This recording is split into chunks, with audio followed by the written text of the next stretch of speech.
Если мы говорим даже о простых простудных явлениях, да, с учетом того, что вот неправильно тот же диафрагмальное дыхание, большинство детей сейчас не докашливают, то есть они все кашляют горлом, потому что как раз самая активная часть именно вот здесь, а не в легких, потому что трудно вывести, и многие длительные кашли сейчас связаны не с простудным заболеванием, как таковым уже острым, а именно невозможность вытащить эту мокроту с более нижних частей. То есть дети не умеют хорошо выдыхать, не умеют выдыхать, не умеют высмаркиваться. И для меня, вот как для педиатра, я считаю, если вы научите ребенка полоскать горло правильно, не заглатывая, не поперхиваясь, если вы научитесь высмаркивать нос хорошенечко, правильно, да, правильно, и правильно выдыхать, это половина препаратов можно убирать, потому что ваши мышцы сами себе помогут.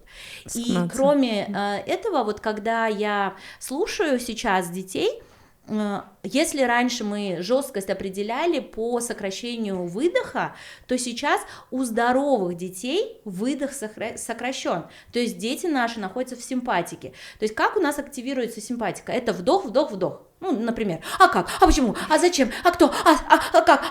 То есть мы делаем все время вдох, вдох, вдох, а выдох не успеваем дети, поэтому они и тревожные сейчас, потому что у них нет выдоха, они не умеют выдыхать хорошо, и успокаивает, включает парасимпатику, именно выдох,